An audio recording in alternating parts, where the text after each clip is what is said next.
What's up, y'all? What's going on? Y'all know what time it is. This is usually it's a tech testimony, but this is not just a tech testimony. This goes layers and layers beyond that as we are going to be discussing mass hiring that's ramping up in the tech industry, as well as scaling to millions of dollars in the tech industry, specifically within tech sales.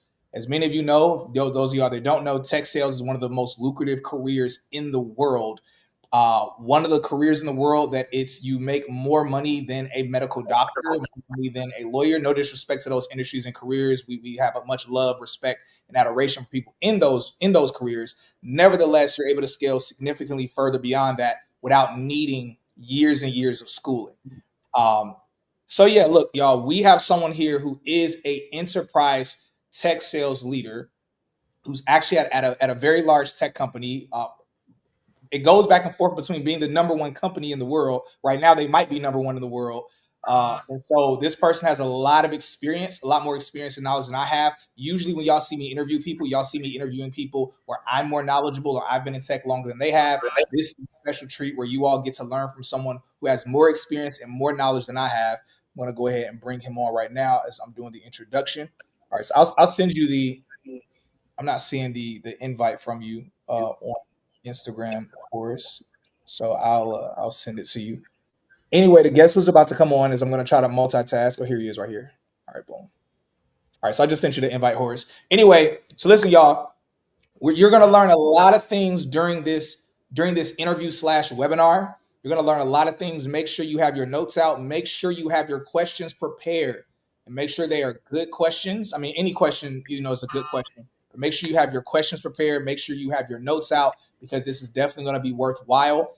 The guest who I have on, as y'all can see right here, this is Horus Mackey. He is a director of sales. I mean, I could say his title in his role. He's a director of sales at Microsoft. And so which the role in and of itself, the title in and of itself is a big deal. The company in and of itself is a huge deal. But what he has done and accomplished in the industry, not just in his job, but behind the scenes with helping people get into the tech industry has been very phenomenal. So with that, Horus he's one of our largest episodes on the Tech is the New Black podcast. For those of y'all that don't know Tech is the New Black, it is the largest tech career podcast in the world. And with him being one of our largest episodes, Horus and I have gotten to know each other more and more. And I've gotten to learn some things about him in terms of his connections and network within the industry. So that being said, we have recently updated our AI enhanced tech sales bootcamp with actually Horus's training. He literally has completely updated and revamped the entire tech sales training. Horus not only is in the tech industry, but he's also getting booked to speak at colleges and tech universities like Georgia Tech and others to talk about enterprise tech sales. So literally y'all are learning from someone that isn't just a big deal in the tech industry, but even like high level technical universities are booking him to come and speak on what some of y'all are going to learn here today. So y'all are really getting an amazing treat. That being said, he is the lead mentor and instructor for our AI enhanced tech sales bootcamp. So I'm very excited about that because now we're able to delve into his connections to help more people get into the industry, as well as his knowledge, his brains, and the Tech is New Black resources. So y'all are going to hear a little bit about the bootcamp throughout. For any of y'all that you're someone where you're already in tech sales and you're just here to scale further, or you're just here to ask a few questions, that's totally fine. We're here for you. But for those of y'all that are looking to be able to scale in an AI enhanced tech sales field, enterprise tech sales, to be able to scale to $500,000 and more, definitely make sure you tap in with us. For those of y'all that are on LinkedIn and YouTube, go in the description below the video and y'all will see the link to be able to sign up to speak to our team, to make sure you qualify for the bootcamp, because not everyone qualifies. So we want to make sure you speak with our team first, then make sure you qualify. Those of y'all that are on Instagram, all you have to do is comment either enterprise or comment AI sales. Either comment enterprise or AI sales. And y'all know that we have the automation set up where it's going to send everything over to you in your DMs. That being said, y'all, I am incredibly hyped for this. I'm incredibly hyped for this, y'all. So make sure y'all have y'all questions ready. Make sure y'all pay attention. That being said, Horus, man, I thank you for being here. I know I did a little bit of explaining about who you are. Can you tell people a little bit more about who you are and what they should be prepared, just on a little bit of a high level when it comes to you and when it comes to the tech sales program? Yeah, thanks for the introduction. I got to deliver now. So, but yeah, like Cyrus said, we've been working on this for a while. Just trying to make sure it was something that we thought hit the quality level, that was acceptable, right? Like we had different approaches to things, and like he came to the crib and we talked about it, and I give this analogy of a chef cooking their own food, right? Like if I'm not cooking it, I'm not serving it, right? Because if I'm serving it, people think that's what I represent. So that was one of the things that we had to discuss. And so, it was, I cannot explain how much a lot of work it was, but it's been a lot of work putting it together, but totally worth it. And like you kind of mentioned, working with some institutions, trying to put curriculums together for them. So I had a kind of a foundation and a basis to start from, but I knew what this crowd was about. I knew the type of people that have been reaching out, showing love since the interview, almost crazy enough, almost 2 years ago, right? We've had some great success stories. Like when you posted this today, you started getting a bunch of responses, right?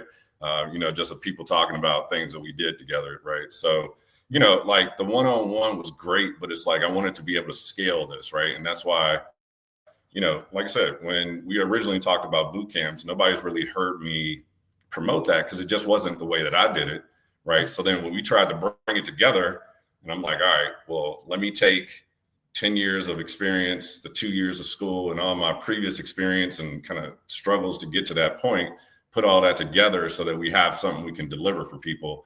And I think what we got is amazing. If anybody's out there that's already in the course, that's been reading it, been going through it, we did a live session yesterday. It was kind of cozy because it was just a couple people, but they got some great attention, and we dug deep, right? And so Yeah.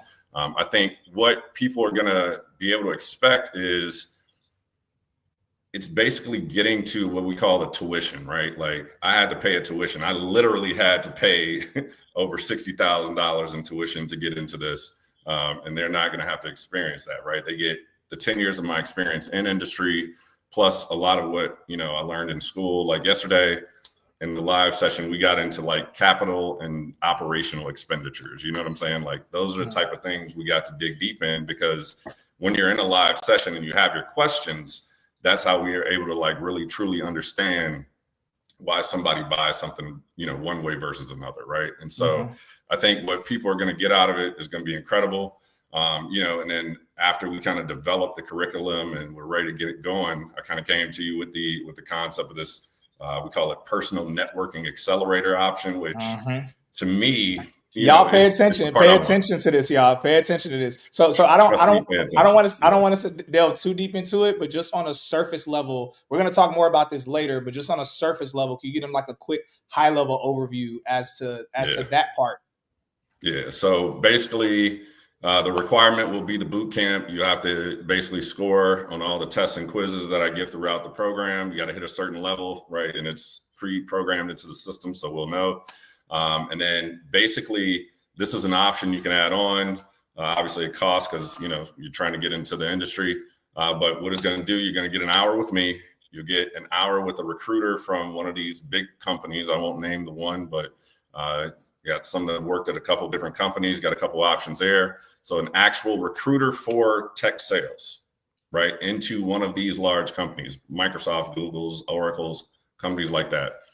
Yeah. Then you'll get 2 1-hour sessions to network and actually meet somebody that does those jobs, that works in the industry, and then be able to kind of, work your magic, personally to kind of grow that network and ask for a referral and qualify yourself, right? Interview style. So to me, it's solid gold, right? And it's like, it's part of the reason we're doing this. So I'll leave it there. And, like you said, we'll dig into it deeper. Yeah, y'all. So it's a huge opportunity outside of just the education, outside of just the network through Tech is New Black and our community of over 5,000 people, outside of the recurring tech events that we're starting on December 14th.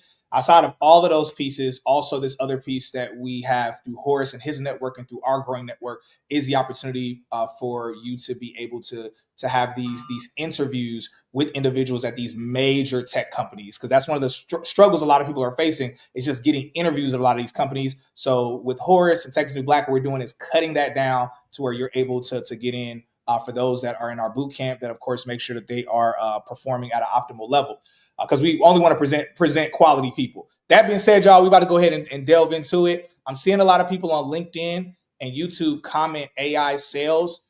You don't need to comment AI sales. You could just go underneath the video. There's a description and you'll see the link that's there. You'll just click on that link to be able to book to speak with my team. And then, yeah, you'll be able to speak with the team. And if you qualify, then they'll be able to get you onboarded for the AI enhanced tech sales program, which again, Horus is the instructor mentor of that program. So look, we're going to go ahead and jump into it. So Horus, obviously I've done a 1-hour interview with you on Texas New Black podcast, one of our largest, most popular episodes ever that people love, has helped a lot of people get in the industry, just that interview alone. That being said, can you do just a quick high-level overview of your experience? I don't even necessarily say like you breaking into tech, but really your experience in the industry. And if you could talk about you scaling, really, if we could focus more so like on how you've managed to scale to the level of being an enterprise tech sales leader at a Microsoft, and talk about like what it took for you to get to that level. Yeah. So we mentioned it kind of in our prep, right? It's the if I had to give one word, it's going to be grit, right? It's that grit, that determination, that hard work, right? And if you're not about that, it's not for you. You know what I mean? I mean, like, I'm just, I've never been one, and I see some of the people that I've worked with, Daniel Allen out there, right, that have worked with me. They'll tell you, I will always shoot you straight. I'm always going to give you true context, right? So just breaking in, right, like it was a tough thing, right? And we can cover that part later, but I'll just talk about kind of since I've been at Microsoft, like day one. So first year came in as kind of like through a program called the mock program. It's called Aspire now. If you do the applications and kind of look it up on the job boards, it's called Aspire Hire. So I was straight out of grad school, came in that first year, kind of was just learning on the job kind of thing, right? And even with that, it wasn't like a structured program that's just teaching you how to do everything. So I had to like, kind of get after it myself, shadow my manager, shadow the other sellers to understand how to do the job. After that, switched over into a more technical role. So when we talk about sales engineer versus technical specialist, you're going to hear different names at different places. And we talk about that in the program as well, kind of like what to look for. So did that technical role for about 2.5 years. And I'll be honest, didn't like it that much, right? Because, I wasn't making sales money. Like, I'm just being real, right? And so for me, it was kind of like, all right, I'm doing this, but I knew I wanted to get back into a seller role. But what the technical specialist role did was give me kind of that technical foundation, which explains now to everybody why the first 2 to 3 weeks of that program that I put together is helping you build a technical foundation. Because what do you hear from a lot of people when they're talking about, oh, I want to get into tech sales, but I'm not technical, right? And I'm like, yeah, then go away, go sell shoes. You know what I mean? Like, we got to start being honest to a point where it's like, look, if you really want to get into what I consider kind of the major leagues of technology sales, right? You have to, there's nowhere else you're going to go like, oh, I've never really played basketball, but I want to get on an NBA team, right? It's like, come on, man, that's not how anything works. So why should this be different, right? So that's, again, why I put the first 2 to 3 weeks literally testing you on, I think it was 8 different technologies, and giving you not only the training on it, so you get a video, you get a written training, you get a case study on all of them, and you take a quiz, right? Case study / customer example. So you understand this is the technology, but also this is how this customer implemented this technology. Somebody in our Discord today was like, man, I did not know you could do all those things with cloud computing, but that was the whole point. That's why, shout out to him, but that's why I did it that way, because you need to understand what these things do, right? And then don't stop there, right? After that, if you want to do cloud sales, you go get an Amazon AWS certification, an Azure certification, a GCP certification. I think one is good enough, because then at least one of the major players, right? This is an ever-evolving thing. So I keep digressing, but let me keep going. So technical specialist, 2.5 years, gave me that technical foundation. And that's probably what helped me be super successful in everything else. But after that, wanted to get back into a sales role. I was here in the Southeast, again, talking about that grit, determination, making a sacrifice.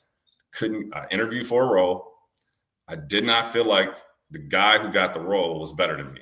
I know he wasn't better. On so many levels, he wasn't better than me, right? Wow. But I could either just be like, all right, well, I just didn't get it. That's it. Nope. Took a job in DC, right? Had to, like, I was commuting back and forth because I didn't feel like the circumstance was fair for me to not get the job. So I was literally commuting. Not a lot of people know this. I had a Southwest buddy pass, bro. I would wake up at 5 a.m, fly to DC at like 6:30, 6:50. Because remember, there's 3 airports in DC. Go to the office, 9:30 to, get the train in DC, which let me off right inside of the building.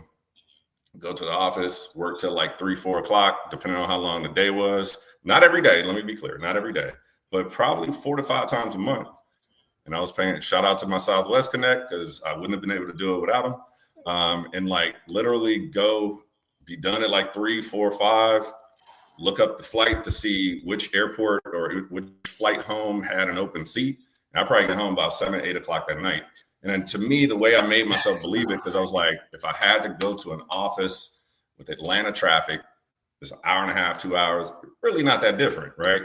If you really think about it, maybe it's an extra hour or 2 on both sides. Man. But my point in that, and people who know me, I don't even think you. I don't remember you mentioning that on the podcast. I don't tell people that, bro. Yo, that's crazy. I'm gonna let you. I'm gonna let you keep cooking, but I definitely got something to say about that afterwards. Yeah, but like my point in that was that I didn't feel like it was fair. My daughter was in Atlanta, so I couldn't be away from her, right? So I was like, that's what I had to do, and that's what I had to do. And so did that for like 2.5 years. I did that starting in like February of 2019. I won't say I got lucky because of the pandemic, but because of the pandemic, and we went to remote work like a year later, then I only had to really do that for a year, right? But the reason I bring that up now, right, is talking more about the dedication and commitment to it. I was doing what I had to do that same year. So that's when I got back into the sales role. So that was 2019. Our fiscal year starts July 1st. So a month in, one of my AEs gets fired. A month later, the other one quits because he didn't feel like he could hit the quota.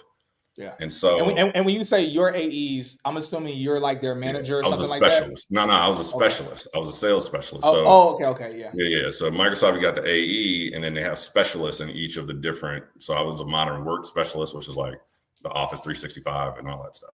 Yeah. And so what I chose to do was like, either I could faced with that decision, just like when I didn't get the job before, you can either let it happen to you or you can make it happen. So I was making it happen. So I said to that manager, I was like, look, I'll backfill both of these AE roles because we got to get to these, we had like 7 renewals and all this. So basically that year I did 3 jobs. Ended up taking a team as one of the AEs, ended up taking a team to Switzerland that year to do a renewal. One of my close friends from Georgia Tech was on my team, saved somebody's life. Literally, it was in the newspaper because a dude had fallen off this mountain at the restaurant, and she heard him yelling, and she spoke a little German, so saved the guy's life. But yeah, man, we went to Switzerland, Zurich, Switzerland, and did a renewal for the company that puts the food on the airplanes, and made it happen that year. A little bit later that year, decided wanted to do something different because I got super high rewards because I performed so well and did 3 jobs. And I give my boy, I give him problems because he went to a different company, a competitive company, and he didn't think he could hit his quota, but I hit his quota behind him at 100.5%.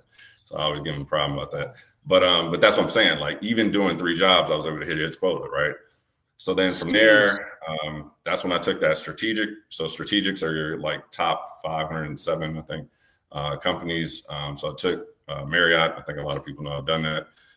So I was a strategic AE for that. Did that for 2 years. Did pretty well with that. And after that, went to Tableau for a year, right? And then Tableau is data analytics, and it was cool. It was under Salesforce. It was something different. That's when me and you kind of did the interview, which was. But did that for a year, and I liked that because that gave me perspective and learning about a topic that I didn't really know about, which was data analytics. Mm-hmm. I'm able to carry that forward. Long story short, came back to Microsoft. We'll talk about that in a little bit. But came back to Microsoft in March of this year. And then now I'm a director over all of Latin America and the South US for what we call modern work in artificial intelligence. Yeah, long way to say it, but yeah. Yo, that's incredible. Man, look, I want to highlight what he said. I know y'all caught it, but I really want to double down on this. The fact of right now we are in an age where, and I mean, I say this even about myself, I'm not throwing anybody on the bus, I'm throwing myself under the bus. We are in an age where many of us want things to be very easy and want things to be plush. And mind you, this industry is incredible. Obviously, this is the industry. If anyone thinks of an industry of remote work, it is this industry. Nevertheless, I love the grit that he has in his story, because when we talk about scaling, like y'all seen me do hundreds of interviews and me interviewing people that are making $110,000, $130,000 in tech, specifically the streaming interviews. But when we talk about scaling to his level, we talk about scaling to $250,000, $500,000, $1 million or more in the tech industry. The reason why there's a disparity between people, again, the average person in tech is making six figures. They're making low six figures. That's normal in this industry. When we talk about scaling to certain numbers, we talk about getting to a certain number and certain height. That's not going to be easy. That takes that real deal grit. And it's interesting to me because like hearing your story and hearing just that part that you mentioned, which that's my first time hearing that story from you. It's really crazy because it makes me think about how much sacrifice people put in just to play sports. This is one of the things we talked about a little bit on your episode on the podcast, where like we talk about like someone will spend from their childhood all the way up. Like, I mean, we're talking from elementary, middle school, high school, college. They will spend all of those years for 2 hours a day practicing and training and studying to just for the goal of hopefully playing for the average time of 3.5 years professionally in a professional sport. When literally in the tech industry, especially if we're talking about roles like tech sales and specifically what you're selling in tech sales, because like he said, you could be selling cloud, you can be selling security, like cybersecurity solutions, you could be in fintech, you could be in different areas where you are a tech salesperson. It's like you literally have a longer career where you make more money. But it's like we need to shift our minds where we need to realistically shift our minds like an athlete, where it's like, yo, what am I willing to do? What type of grit am I willing to have to achieve this thing that, unlike an athlete, we're not talking a 3-year, a 4-year career. We're talking a career that's a lifetime career that could yield a lot of bonuses and benefits. So I love you mentioning that because, again, I admit I've probably not done the best job of talking about the grit of scaling in this industry. And so I love you mentioning that part. Also, can you share with everybody really quickly, when we talk about the grit piece, and then we'll move on after this, what you experienced last year? Because after you were already in the industry, you already seemed situated, you experienced a serious tragedy last year. And not only did you experience a tragedy, but in the midst of that tragedy, you still had to perform at a certain level to get to where you're at. Can you please tell everybody that story real quick?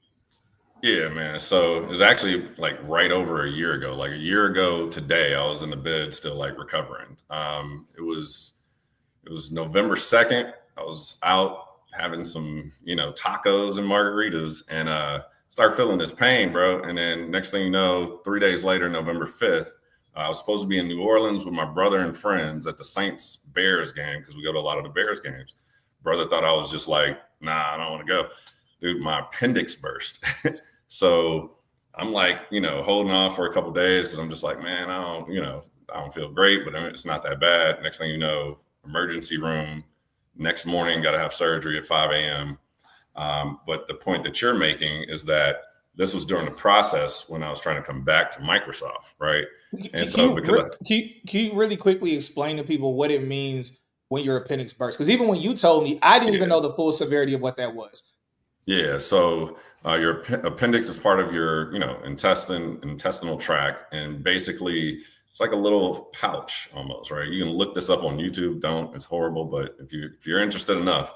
But when it bursts, basically there's like a very bad liquid that is leaking into. It's almost like toxic poisoning your abdomen, right? So like I had like these cramps, man. Like I didn't know what it was, right? So I was in bad shape. If they catch it before it bursts, it's not as bad because, but mine burst. And so like, I started feeling the effects, bro. Like I said, the day before I was on the floor, like had to go to the emergency room. But had the emergency surgery on the morning of November 5th at like 5:30 a.m. And then I had an interview scheduled for November 6th. And knowing Microsoft, how I know them, I was like, I am not going to reschedule this interview. You know what I'm saying? So you talk about grit, bro. Like, you get your pain meds and everything like that. Now, obviously, I was already preparing, luckily, leading up to it. And I'm going to be real. I knew the interviewer, right? Like, he was my second manager in that technical role. And he's like, got a super high position now. And it wasn't anything against them, but it was just more that I knew I wanted to get back. And I knew the process if I canceled or delayed it. So I was like, suck it up. So I literally got on the side of my hospital bed, at like a little, tray with a chair, had my daughter bring me a shirt. I could only button the shirt like to like right above my stomach area, right? Like the bottom of my chest, because my abdomen was inflated from the surgery the day before, and went through an interview, had to put on like the fake background and everything. And so at the end of the interview, everything went well. And he was like, yeah, man, so how you been? And so I turned off the background and he's like, are you in the hospital? I'm like, bro, I had surgery yesterday morning. I was like, but I wasn't missing this interview. And then I did another one. And then she was like, same thing. Like, what are you doing? Like, but I'm like, man, I'm not missing this. Right. And I'm not saying it to brag on it, but I'm saying it because it's like, look, you get a chance, right? I mean, yeah, I could have easily just canceled it and rescheduled, but I don't think I'm just made like that, right? So I was just like, I'm gonna just do it, right? I knew what I wanted to talk about. I knew their process, right? Look, hiring processes, and I know you got to find time in people's schedules. I'm doing interviews now, right? I got roles open, just hired somebody in Brazil. I know what it's like. To try and find that open time is crazy. So for me, I was like, I'm not leaving this to chance. I'm gonna lead this to my own effort, right? If I pass out in the interview, like I think I held up my arm too, because I still had like IVs all in my arm and everything. And he was just like, why didn't you tell me to reschedule it? And I'm just like, look, man, what this is like, And so, but I think that does speak to it. And a lot of people have heard, I think I told the first story of how I got in on the first interview. You can check that out. But yeah, man, like, look, this boot camp's not easy. I'm not gonna sit here and say it is. But that's intentional, because you have to be different to do this type of stuff, right? Yeah. And you got to be able to walk into a company, and when a CEO, CIO gives you some time, you got to be able to perform in the moment, because because you're ready, the customer, their problem, your solution, and you respecting their time, right? You got to be ready to do this stuff, man. So it's like, that's why I say, look, know that this is something you really want, right? Like it pays a beautiful life. I'm not gonna lie, right? It's a beautiful life, but you got to know what you want to do, right? Just like any athlete, right? They're not gonna tell you like, oh yeah, I fell backwards into the NBA. No, them dudes work day and night, nonstop to get there. Yeah, you know what I mean? You exactly. So, yeah, exactly. I love that so much. So now you've been in the industry for quite a while now. You've shown your grit. Everybody literally in the comments on YouTube, LinkedIn, and Instagram, everybody's saying determination, grit. Somebody said Mamba mentality. Like exactly. Yeah. And again, like if you wanna, get into, first off, it's definitely a grind to get into the industry in general. If you want to scale to like those higher numbers and you want to scale further, then it definitely you got to separate yourself from the rest of the pack. And so, that being said. So you talk about the industry right now, what's happening. Obviously, there was a recent election. There seemed to be, the industry was already still hiring. The news always reports on layoffs and stuff, but there's always a lot of more companies hiring than laying off. That being said, could you talk about some of what's happening right now in the industry, especially as it relates to tech sales and the opportunities that are coming in the future, whether we're talking with AI, obviously you mentioned cloud earlier, like what are we looking at for the near future? Yeah, I think obviously AI is going to be it, right? Like, you talk about AI and, I know we'll get to it later, but like I put this on my screen so I wouldn't forget, right? You talk about like, what are the ways to get, I think you get rich in this industry. Like if you do this for 10, 20 years, like you doing well, let's say. But like the statistic I got on here is 76% of NVIDIA employees are now millionaires. Yeah. 1 in 3 boasting a net worth of over $20 million. 20 million. Yeah. So the reason I bring up NVIDIA is because AI, right? Like we're right there with them, right? Microsoft, I think, I tell my employees that sell AI for us, we literally have no competition right now.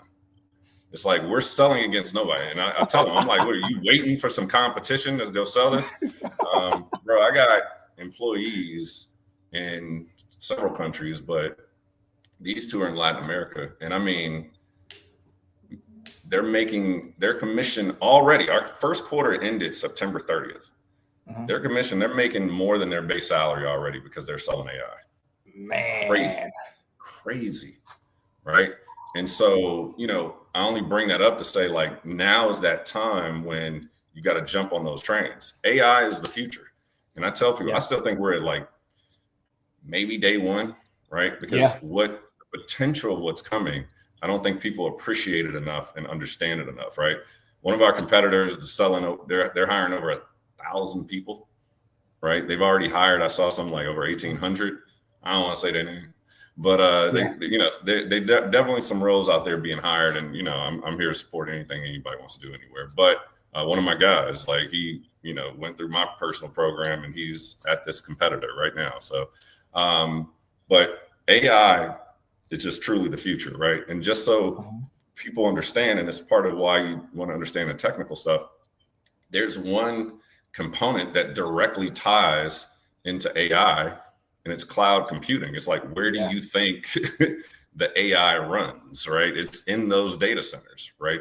So when you think about that, like those two are kind of tied together. What's something that you'll always need no matter what at Microsoft? We have literal training. I took it on Friday, where when you are faced with the choice of this or any of our other products, you always lead with this, and it's security. Everybody needs security. So you look at security, you look at AI, you look at cloud computing. Yes. I think data analytics is not that far behind, because what happens now is you have to make informed decisions, whereas people used to kind of make a gut decision, right? And then you're always going to need customers, right? So CRM is never going to go away, right? Some version of CRM, which is like for us, like Copilot sales, for example, right? Like that stuff all ties in.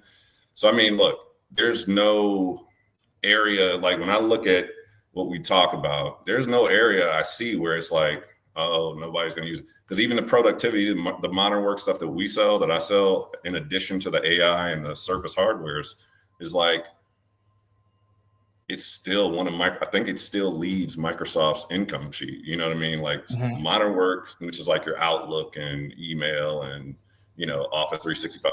It's still the money go getter for Microsoft, right? That's not going anywhere, So again, we talk about it in all the different technical application series in the course, but it's bright days in technology, man. It's not going backwards.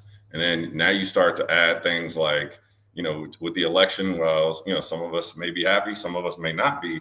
You still have to face the reality of what's coming, right? So you think about, how do you think them self-driving cars are going to happen?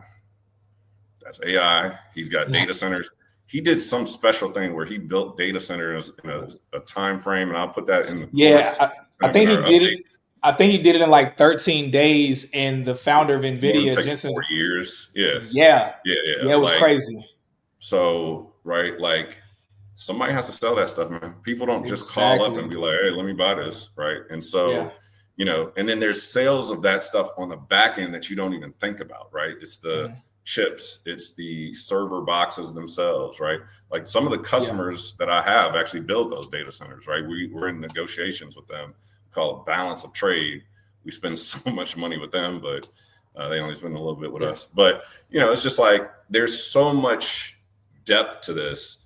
And that's kind of, again, why we talk about why look, I'll be real with everybody. Me and you kind of challenged each other on the couch talking about this, right? That's why I was like, I have to be able to put the course together, because I can't leave out these details and not give like the updates as the news comes out and as the roles come out, right? We give this information. So to me, it's like, these are the things that you have to learn about. Like if people are listening to me talk about this stuff right now and you're like, I don't know what this dude is talking about, you need to be signing up.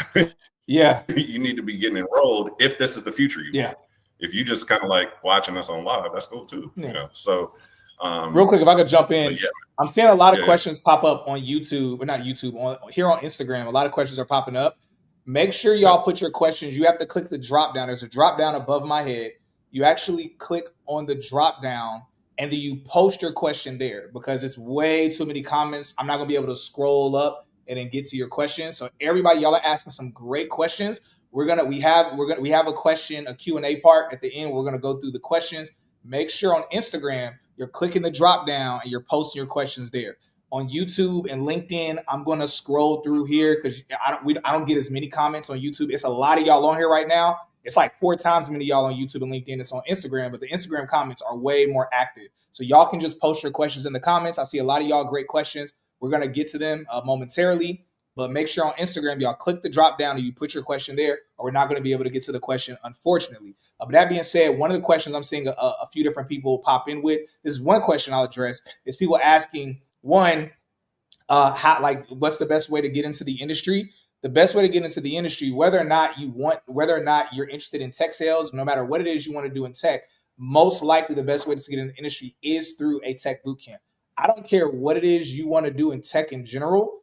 Do not go to college to get in tech. Right now, do not go to college to get in tech.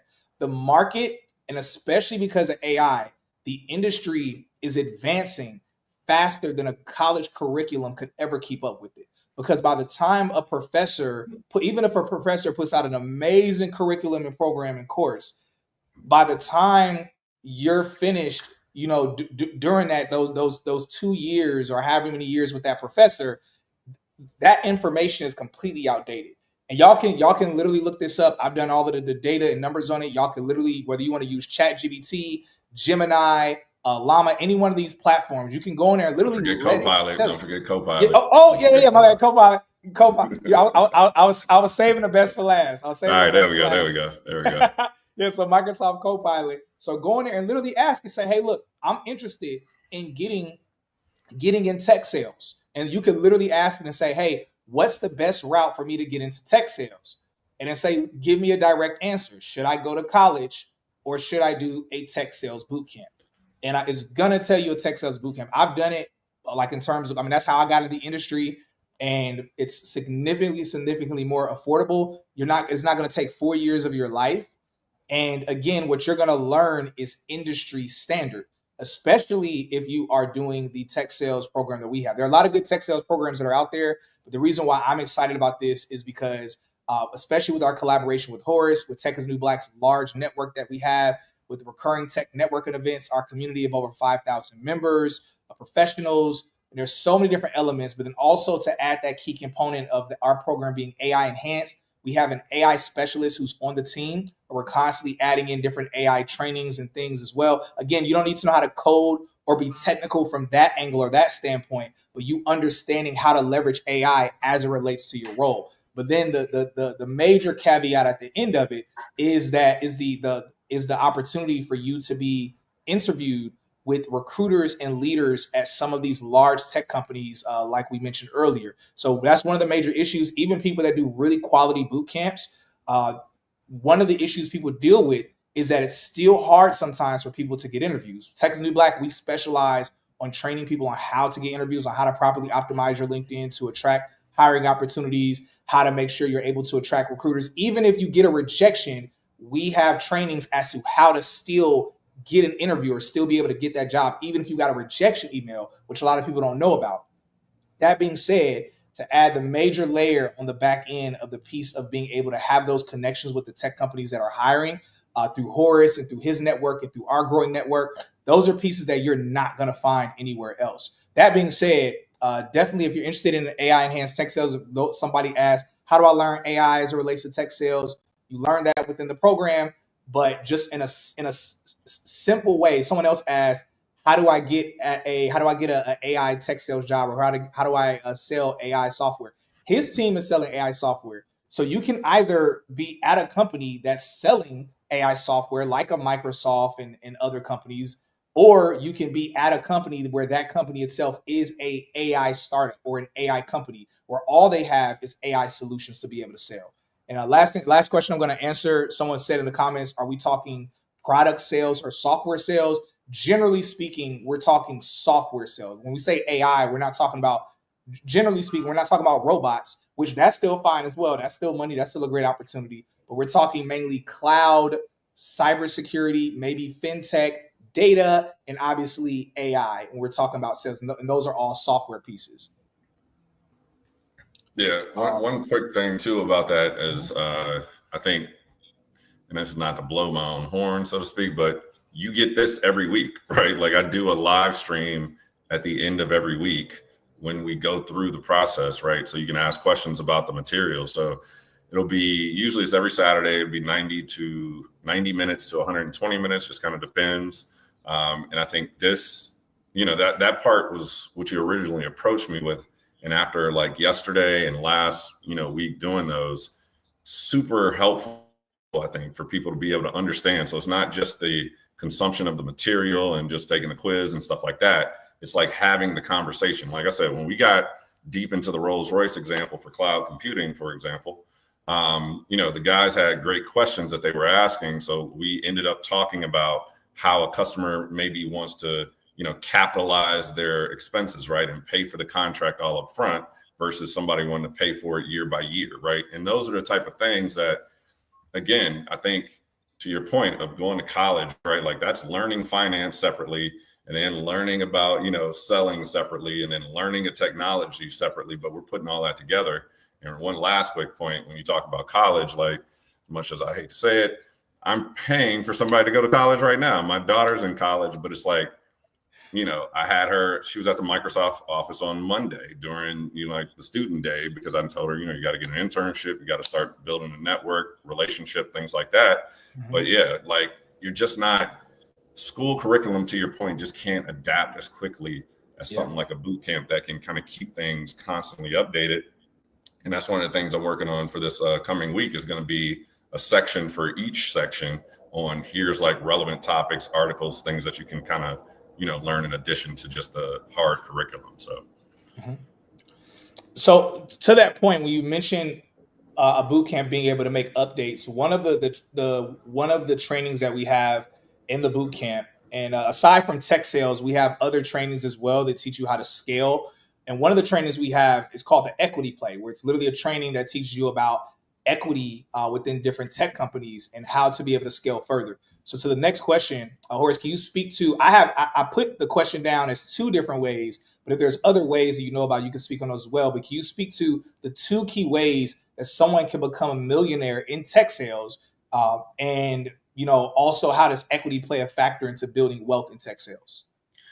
Yeah, so I think there are primarily two ways. I think there's the third way, if I had to give kind of a wild card, is that you learn the technology and then go do something on your own to make you a million. Yeah, right. Like exactly. Taking advantage of it. So we'll cover that another time. But to your point, the first one is performance, right? When you're in a sales environment, you have a certain quota and that money compounds year over year, right? So if you are at $150,000 base and your commission ends up being $100,000, and then you get different bonuses and stock awards throughout time, right? Stock award speaks to the equity part.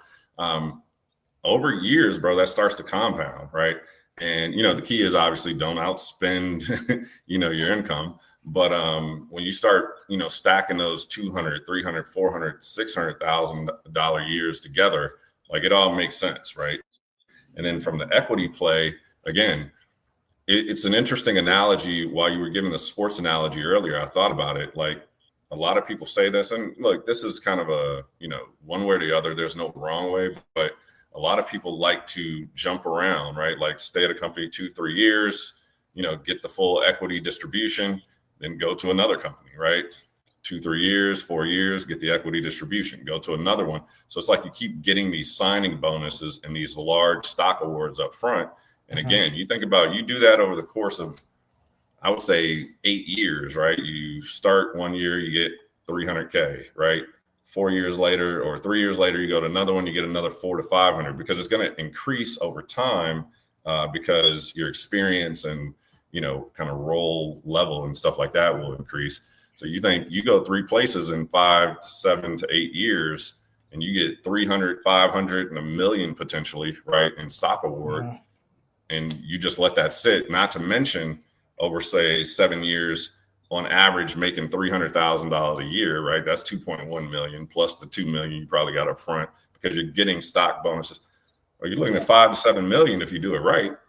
Yeah. Now, obviously, you're going to spend money over time, but my point is just to be able to make that amount, and then what you do with it obviously is up to you. But the money is there.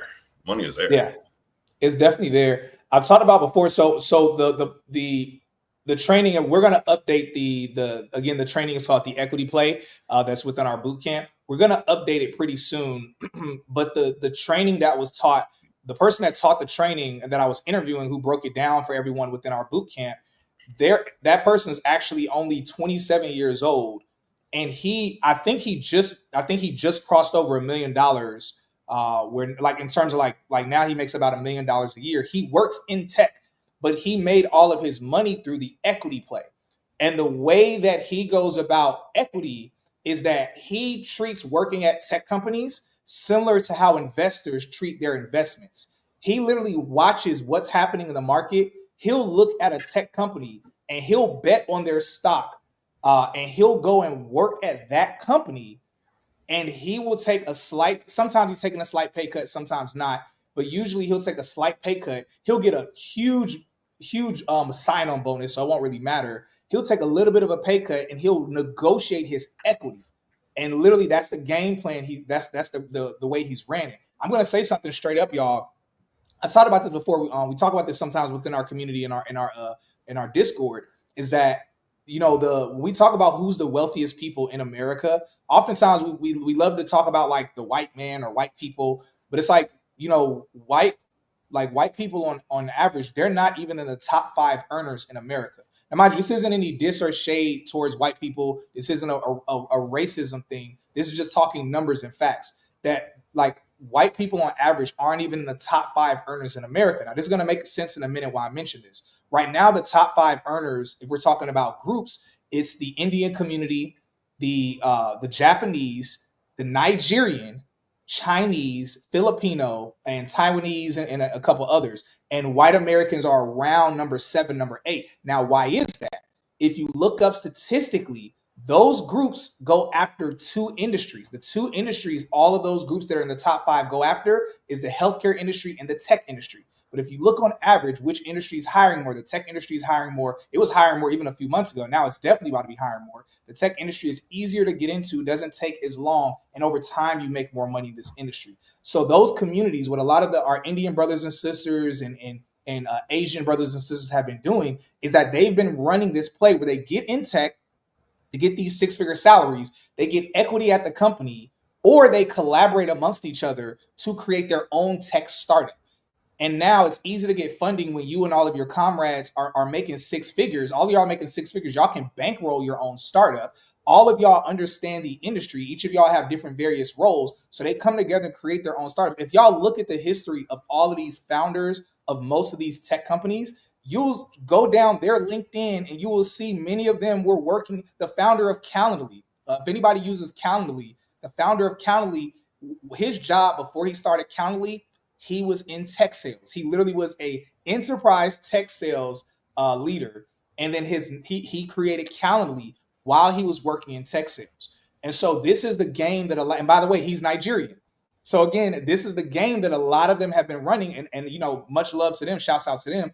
But this is the exact same play, y'all, and this is wide open. No one can stop you from doing this play. No one's gonna like hold you back because of your skin color, because of your gender. And so the opportunity is endless. And again, my friend, like I told y'all, he's only 27. I think he might be about to turn 28. Either way, he's either a millionaire, he's about to cross over to being a millionaire, and it's because of the equity play. And so, y'all, the opportunities are incredible. And mind you, I want to keep in mind, we don't just teach this within our boot camp. through our community, we have within our larger community of over 5,000 members, we have different tech founders, and we're actually creating a pipeline for that to create networking within our community for the goal for people to collaborate and create tech startups amongst themselves. And the goal is to eventually be able to interview those startups on the Tech is New Black podcast. So you get marketing, you get exposure, all of that stuff. But that's some other stuff down the line. Nevertheless, I at least wanted to speak to this equity play and why this matters so much. Some people might hear it and be like, okay, cool, it's a nice way to make money. No, literally, it's the play that the top people in America right now have been running for the past 10 years. And that's why we've been getting further behind those that look like me and aren't Nigerian. We've been getting further behind, but we can run this exact same play to be able to get further.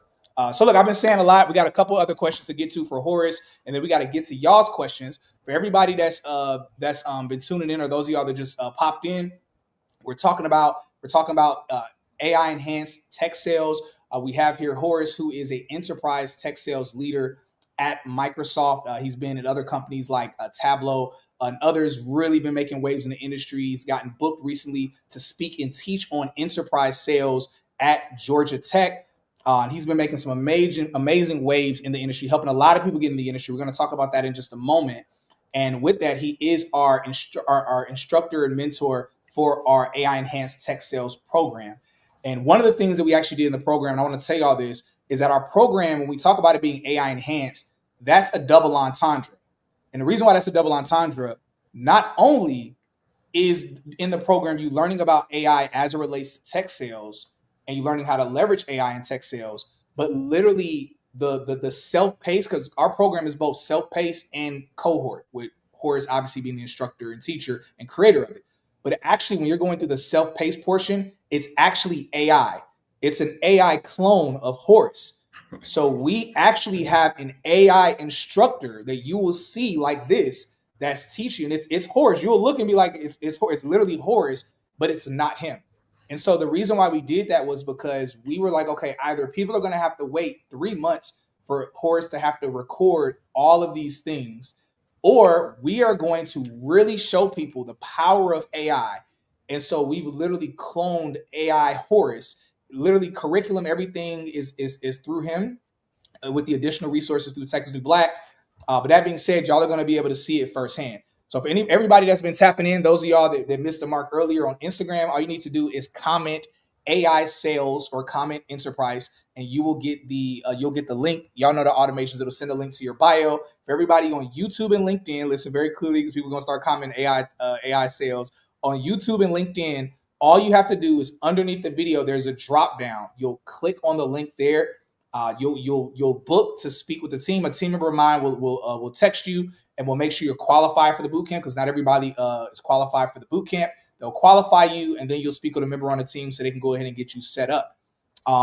That being said, if somebody in the comments said they had an issue or something, if anybody has any issue, literally just DM me, and myself or one of my team members that's in my DMs will be able to address it and help you out with that. So yeah, and people still commenting AI sales on LinkedIn. That's hilarious. Look, y'all, so on LinkedIn, so I got to worry about y'all being in the course if you don't know how to follow these directions. I'm just kidding. Look, y'all, just make sure y'all click the drop. There's a link on LinkedIn and YouTube. Y'all don't have to comment anything. There's a drop down, and the link is there. On Instagram, y'all can comment AI sales or comment enterprise. Anyway, that being said, y'all, everybody that has questions on Instagram, make sure y'all are clicking the drop down above my head to post your questions there. On YouTube and LinkedIn, we are about to get to y'all's questions momentarily. But as we delve into this, let's talk about some testimonials, because as y'all know, Tech is New Black, we got a lot of testimonials of helping people get in the tech industry. But I want to talk specifically about Horus and some of the people that you've helped get in. Literally, even today, when I posted this today, someone, and I want to see if I could share that on here, someone literally commented that they shared it. They shared this in their story, and they said, hey, I hope y'all attend. Like, this is the guy who helped me get at Salesforce. And so, Horus, can you talk a bit about like how you've been able to, like, one, maybe your network, maybe through your network, through some of your resources, like how you've been able to get people in the industry just in and of yourself? Yeah, I'll try and keep it quick with 3 very different ones, right? So I think the first one that you sent over to me, he was a guy, he actually just left my team. And when he watches this, He already trying to come back, just for the record. But you know, he left, met him at Georgia Tech, you know, again, same thing, leverage the network, made, you know, the right introductions, and, you know, straight out of school, you know, same path I kind of took, got him into Microsoft. That was about 4.5 years ago. And I'm just kidding. He got a great opportunity to go be a manager somewhere else. Every team person I have, everybody on my team, my goal is always to get them promoted off of my team, ideally within the company, but even if it's outside, I'll take that as a win too, because, you know, I know that they're doing better for their career. So you got like a 35% base pay increase, which that ripples to everything else too. And again, if you just take the minimum of 100 grand and he got 35%, it would be 135. And he was making well over 100 grand. So he got that. That was cool. So that was kind of more like the Georgia Tech route. The guy who went to Salesforce was, you know, back when I was there. So I was coming back to Microsoft, but that's after, you know, you and I did the interview, is how he found me. We kind of did like the one-on-one. He just paid for all of the, you know, upfront, like made a pretty significant investment, which we always talk about if you're not willing to invest in yourself. And I mean, this dude, he's actually flying down to Atlanta. And we talk about grit. He came down to Atlanta last year for InvestFest, met up with me, had a drink. We had some lunch. When I went to DC for Bears and the Commanders, not this year, but last year, you know, he saw I was in town, met up with me, hung out with me and my brother and friends and stuff, right? Like that dude made that effort, but it paid off. Like he's at Salesforce and he sends me updates. Like he sent the message to you, right? Like he sends me updates. You know, we still talk about deals that are getting done and the structure, just because I'm still gonna help. You know what I mean?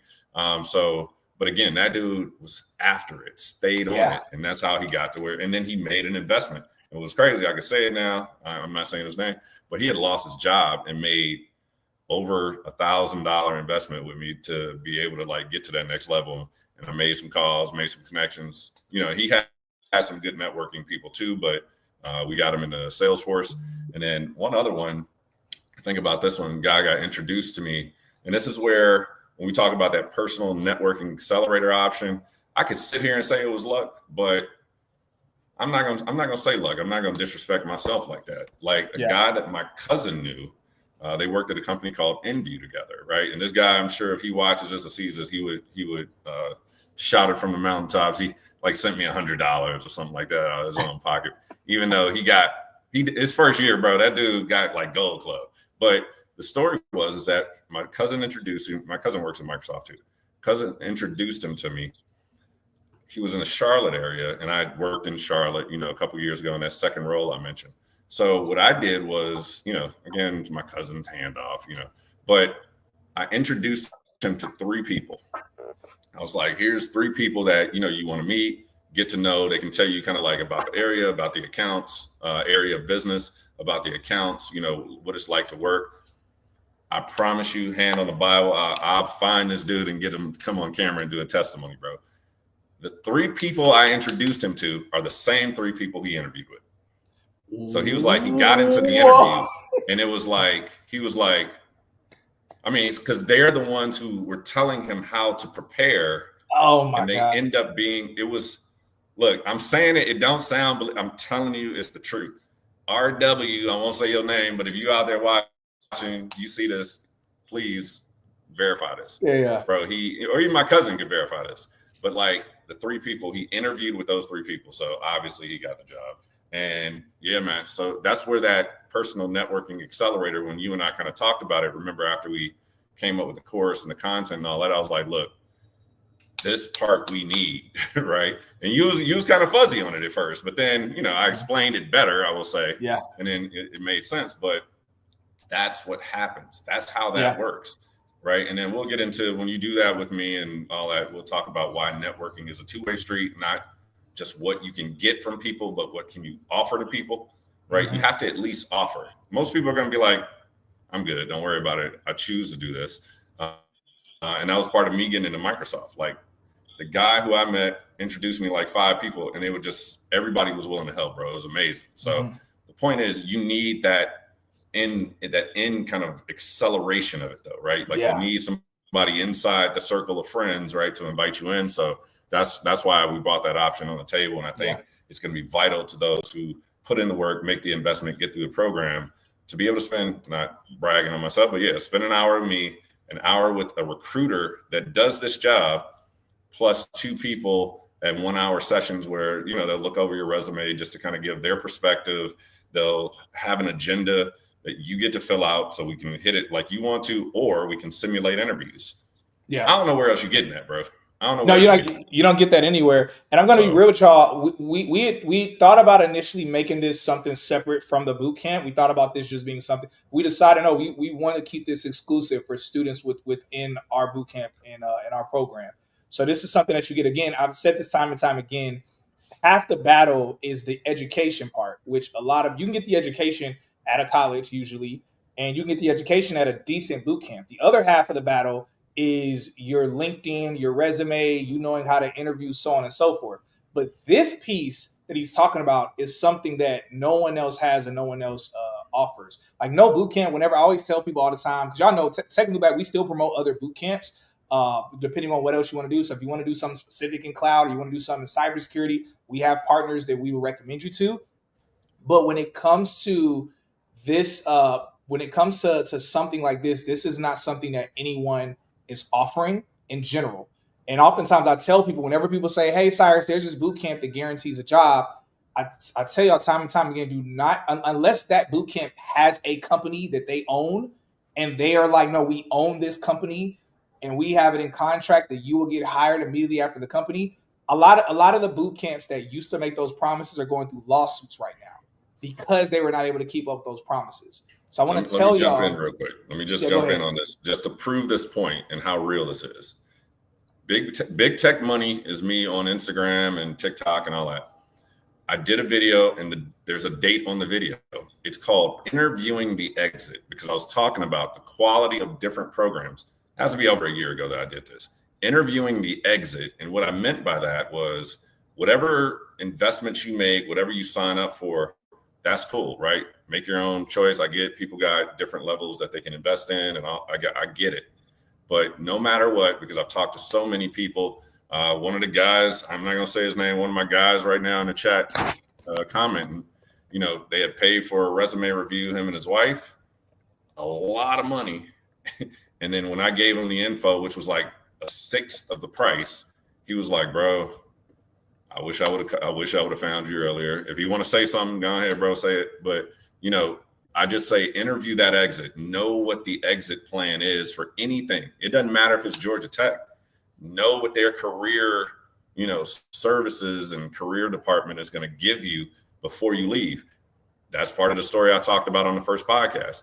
I was meeting with my career counselor, doing my resume before I started classes, because I knew this was my shot, right? I'm putting all this money into this. I got to come out making this, right? So I'm meeting with career counselors before I even started classes. So interview the exit. Look it up on Big Tech Money on Instagram. You'll see that little story I tell, and it's real, bro. It's real. So we're about to get to y'all's questions. I've got a couple more questions for Horus, and we're gonna go ahead and get started. But one of the questions that I see, I want to address really quickly, and we can use this to transition to the next part. Someone asked, they mentioned earlier, they said, hey, what would be the game plan roadmap to growing from BDR to one of the AE positions that have those 400K plus OTEs? So I do want to highlight, and I should have mentioned this earlier, we're about to get to that anyway, is that when I keep saying tech sales, so for clarity, y'all, tech sales is not a job. Tech sales is a industry. It's a sub-industry within tech. Just like cybersecurity, there is no job called cybersecurity. Cybersecurity is a sub-industry in tech that comprises a lot of different roles. Tech sales is the exact same way. Tech sales or pre-sales, we want to be a little bit more specific, or technical pre-sales, is we're talking about roles like SDR, BDR, account executive, sales engineering, or solutions engineering sometimes falls under that branch. And then there's other roles as well that Horus knows about. I know about a lot of the larger, bigger roles. Horus knows about a lot of more detailed roles. That being said, a lot of the other tech sales programs that are out there, honestly, all of them that are out there that I've personally seen, they focus on one specific thing. So they will focus on SDR or BDR, maybe SDR and BDR, or or they will focus on account executive, or they will focus they'll focus on certain things. Our program, the reason why it's AI enhanced tech sales, it's for SDR all the way to enterprise tech sales level. So it's a fully comprehensive, just like our QA program, which we're not talking about that right now, but our QA program is fully comprehensive, from QA automation, QA testing, QA analyst, QA engineering, and the list goes on and on, as well as with AI as it relates to QA. So that being said, for those that are like, hey, how do I get to this level? You literally learn and get all of that through the program, through the education. You get a year access. It's self-paced, but it's built out to be about 3 months. Again, you can do it faster, but we don't want you to rush. But it's built to be about 3 months. But you have a year access to the program. So as we're constantly making weekly updates to it, different enhancements we're making, you have access to that. But when it comes to the network in general, you have a lifetime access to our 5,000 plus member network, including the upcoming tech events that we're starting on December 14th. Is actually our first beginning of our first event. There's going to be monthly recurring events with our community.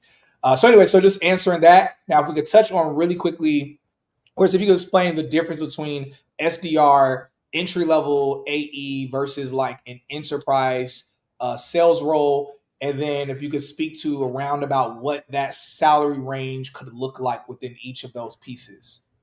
Yeah. And that's, it's not like a straight line kind of thing, but let me touch on all of it. So SDR, BDR, so sales development rep, business development rep. The role with that, and I had a great one when I was at Salesforce, actually. Shout out to her. But like what they do, they're the ones who kind of manufacture the leads, who find the business for you, right? Which I think that if you're early in career, it's a great role. Because one, it's like practicing removing the fear of talking to people, right? And I think even if you're new to sales, that's still good for you too, to get started that way. But what that is like you're doing kind of like lead generation. And, when we talk about sales, first thing everybody thinks about is used cars, and that's just not the case, right? Sales in technology is reaching out to the customers that are typically already our customers. It's not, I don't have any customer in my portfolio of, I think, 282 accounts that we haven't sold to already, right? So there's a familiarity there. And a lot of times they're actually happy to talk to you, right? Because you think about any organization, they're going to have some problems. So if you're calling up to try and help them solve those problems, you got to learn how to do that. You got to master how to do that. Nothing wrong with used cars, I agree. But you got to learn how to like find out what people's problems are, right? So if you're finding out what their problems are with the goal of making it easier, that's the first stage that a BDR and SDR kind of do, right? And they're going to pass that off typically to a sales specialist or an account executive or someone who's a little bit more senior kind of in the organization. But what can a BDR, SDR make? Honestly, it ranges, right? And again, big tech money, go over there and check it out. You'll see I talk about a lot of different roles at different companies over time, because a lot of companies pay different, right?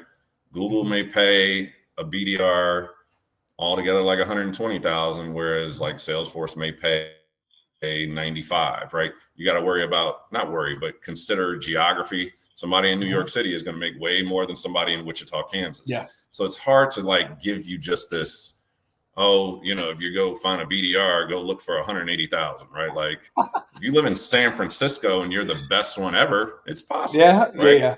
But, if you live in middle America and you're terrible, probably not, right? Yeah. It's still a results-driven commission kind of role, right? So if you're not producing results that turn into sales, which generate money for the company, they're not going to pay you a lot. You know what I mean? Like people think, I just go do a role and that's it. No, you have to go be great at the role. But again, SDR, BDR, I think are great. It can range anywhere, I would say like kind of entry level, probably 60K with the chance to get close to 100. So let's say that. And again, geography, experience, those different things factor into that. Account executive, right? It's one thing to say an account executive, but an account executive at Salesforce actually knows the product and kind of has specialist level knowledge. Whereas an account executive at Microsoft generally is more of a relationship seller, knows the relationship, leads a team of specialists, right? Not as their, like when I was a strategic account executive for Marriott, nobody reported to me, but I didn't actually sell anything myself, right? I knew how to because I knew products, but I had someone who sold modern work. I had an Azure seller. I had a dynamic seller. I had a Surface seller. I had GitHub, LinkedIn, all the products across Microsoft, all not reported to me, but when they sold stuff, I got paid for it. All right. But whereas when I was an account executive at maybe like a Salesforce or a Tableau, I had to sell things myself to get paid for them. Yeah. If that makes sense. Right. So I had to have the customer conversations, be able to kind of lead it, not super technical, because at Salesforce, an account exec has a paired sales engineer who will, go into the technical detail, but you still had to kind of like sell the product firsthand. Whereas at Microsoft, I didn't, right? And then you talk about Google and Amazon, all these places are different, right? And so it's hard to kind of just generically say like an AE, this or that. We try and do that in the course, right? Like we have 2 sections and they're both 2 parts. One is about being an account executive. You got the examples of like how to manage the pipe, the forecast, how to prospect, how to look. We do all that stuff, right? Yeah. And we do it over 2 weeks. And then we have kind of case studies on both, both sets of material and obviously the quiz to test your knowledge. So we try and keep it as general as possible. But again, some AEs, depending on that company, will need kind of specialist level knowledge of the product, which you should get in the technical part of the boot camp. And therefore, you want to kind of know that. I always maintain, go ahead. Can you highlight the difference? Because I know when people hear account executive, they just think like, because people see me interview account executives that make 95,000. They see me interview account executives that are making 300. They see me interview account executives that make 700. And one of the things I think is good to highlight is VSB, SMB, mid-market, enterprise. Oh, great. Yeah. And again, those will be different groupings. I work in a new grouping at Microsoft, right? And it's basically the kind of, we call it majors growth, right? So you have kind of strategics, which are or globals, you'll hear them referred to as at different places. Then you have enterprise, which is kind of like your biggest ones. And the interesting thing about these two is that depending on the company, right, the categorization is not based on how big the company is. That's kind of the misconception. Everybody thinks like, oh, that's a really big company. So, but if they don't spend any money, why am I going to put them in the enterprise, right? They have to spend into that group. That's right? True. So that's how you categorize. Actually, I didn't even think about that. Yeah. That's actually true. So strategics are usually your biggest ones that do spend the most money, right? Then you got and then globals is what at other places they call them global accounts, right? Like when you think about the number one global account everybody thinks about is Coca-Cola, right? Because it's all over the world, right? So you got global / strategics, again, different names, different places. Then you have the enterprise, like you said. We're starting to segment the enterprise, right? To have kind of different levels of that. But then you also have kind of like you said, SMB, SMCs. You have kind of like the startups, like the company that's the best at startup business for the longest time was AWS, right? You think startups, you think Uber, you think Instacart, right? They offered their services so, I don't want to say cheap, but just inexpensive to these companies that have really good ideas that they partner with them. Because once you get all that data onto that cloud, it's hard to get them off, man. You know what I mean? So it's why not take chances, giving away these services or, giving them at a great price. And then if this company ends up being a unicorn, they call them, right? Then they're kind of always going to be with us because we partnered with them in the beginning. We believed in them at the beginning. So you think about these small companies and we all think oh, big enterprise is where all the money is. What if you started as an AWS AE, let's call it, for Uber and just stayed in that role? You know what I mean? Think about how much money that person's worth, right? Yeah. So there's different ways and different approaches of how to think about that. But yeah, you're talking about kind of customer segmenting. And again, don't just think about it as the size of the company, but think about how much that company spends with each particular company, right? And that's how they will segment them. Yeah. So that's good. So hopefully y'all can see, I just learned a couple things. So hopefully y'all can see that when we talk about tech sales, it's very broad. There's so much opportunity that people just don't realize all the opportunity that's out there. I'm gonna be real with y'all. A lot of people that I see that have done other boot camps, because oftentimes what happens is that people have done other tech sales boot camps, and then they would book a call with me. Same thing happens with Horus. People will do tech sales boot camps, and then they will book a call with me, or they'll book a call with Horus, and then as I'm going through with them, and I realize they're like, man, I'm not finding that many companies that are hiring. And I'm like, what are you talking about? You're in tech sales. There's a lot of companies that are hiring. What I typically find is that they are limited with knowing the different types of roles and titles and opportunities. So oftentimes they will be just specifically applying. They'll be typing in SDR on LinkedIn or whatever their preferred platform is. They'll type that in, and then they'll say, oh man, I only see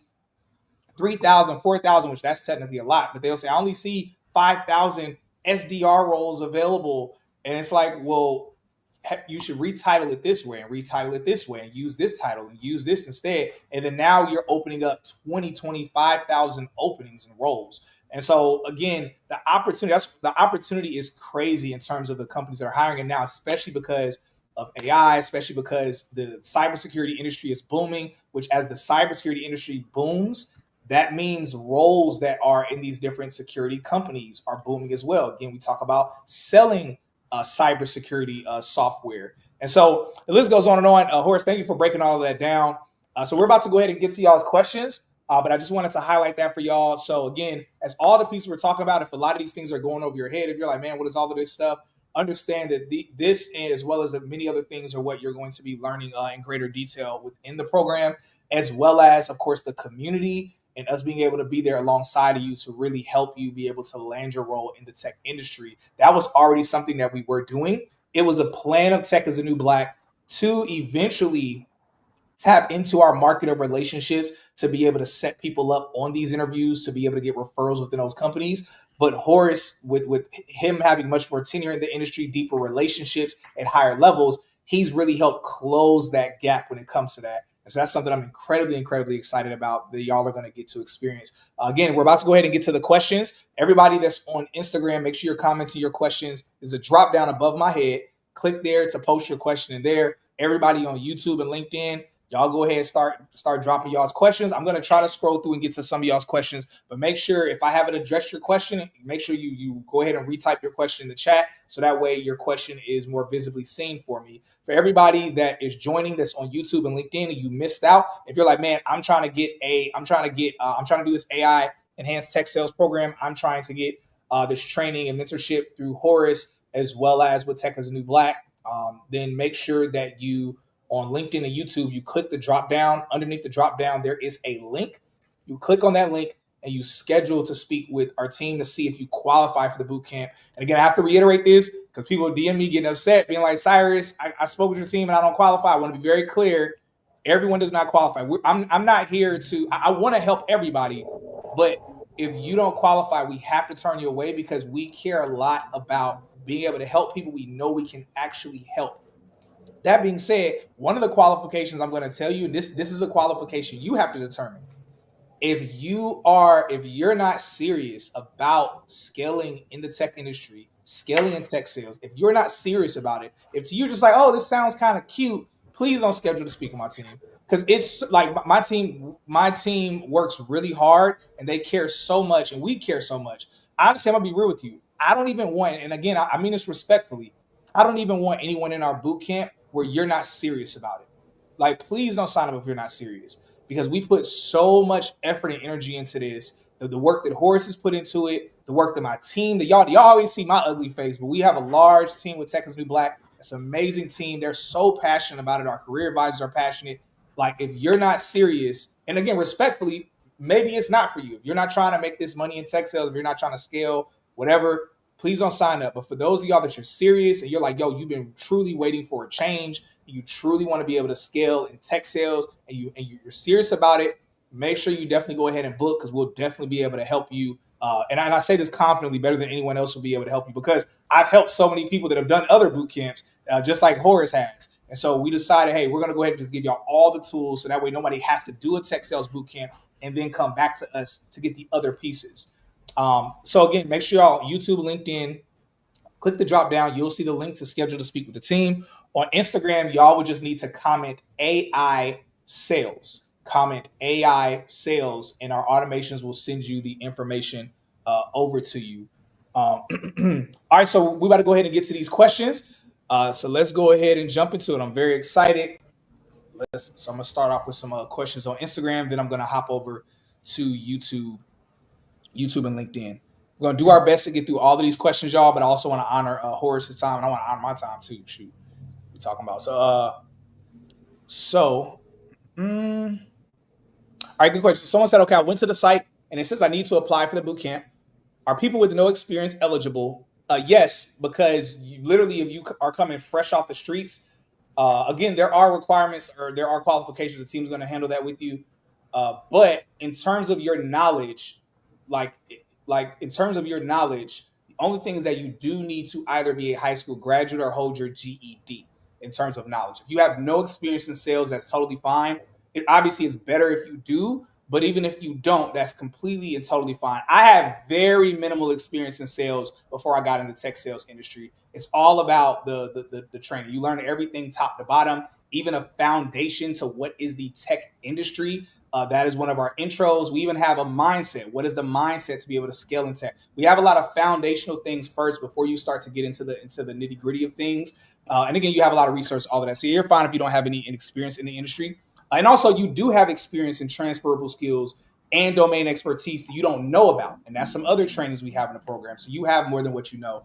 Also, how much is the program and what should an entry-level candidate, you asked a bunch of questions. All right. So in terms of, so depending on what you qualify for, we do have a payment option that's as low as $80 a month. Now, again, the team has to see if you qualify for that, and they'll be able to hook you up with that piece. And also I want to be clear, y'all, the team is going to tell y'all this, but when you speak with them, there technically are two different options for you. There's the option for the boot camp where it has everything full inclusive, including what Horus spoke about. We're talking about those referrals with those different leaders and recruiters at some of these larger tech companies. You're able to get those interviews to be able to get referred to their companies. There's that part. But for those of y'all that are like, hey, I don't think I need that. I think I really just need the boot camp and the resources and the community. Again, the boot camp in and of itself is built out to be able to help the majority of people already. If you just need that, then that's obviously will be less. But if you're someone that you're not sure, we do have an option where you can start with the boot camp.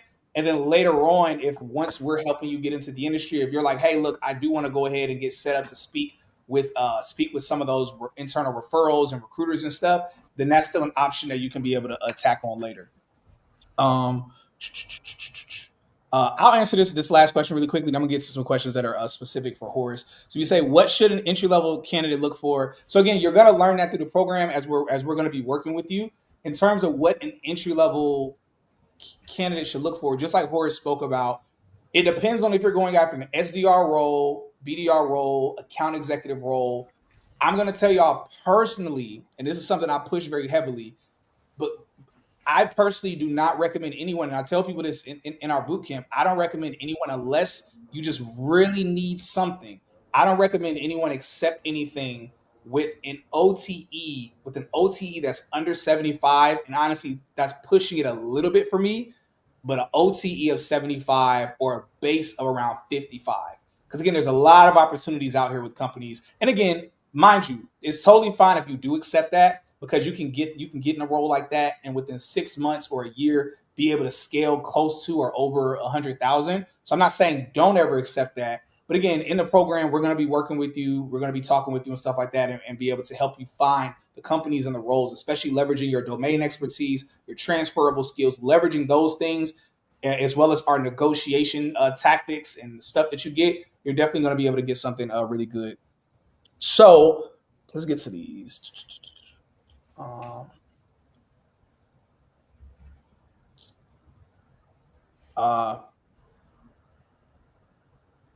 Okay. We kind of talked about this a little bit earlier, but I'll still go ahead and address it or ask Horus's question. So someone asked, what do you think about the short and long-term sustainability effects of AI in tech sales? Sustainability effects. So I hear sustainability two different ways. I can answer both, right? Sustainability meaning like the environmental impact, or sustainability meaning like it staying the course and being popular and being something that goes on. Yeah. Right. I think the second part, like basically, is this industry is it still going to be a flourishing industry at least for like the next few years to Yeah, decades? I think we're definitely entering into that type of deal. I think the world is going to be very different from what we see now in 5 to 10 years, right? It's like where you almost wish you're 10 years younger just so you can see it and appreciate it. You know what I mean? Like, Yeah. and then I want you to think about the impacts of the election, right? Notice who's been hanging out with Donald Trump all the time, right? Elon Musk. Elon Musk, right? So all the red tape that it was going to take to get self-driving cars and all full self-driving approved Gone. now seems a whole lot easier, right? Yeah. So now, and look, I'm a big proponent of self-driving cars. I think they drive better than most of us. So, you know, part of that problem, I don't want to get into that, but I approve of those things. So, meaning the technology. So I think that we're just on the front end. I think that we're looking at, you know, 5, 10 at minimum, probably, you know, potential 15 to 20 years as far as a cycle of this technology being impactful. It iterates in a way that you can't understand, right? Like I always, you've heard me talk about it 100 times, but like Sora, that video rendering software, right? Sora is where you can just speak words and it'll create like a video. Mm-hmm.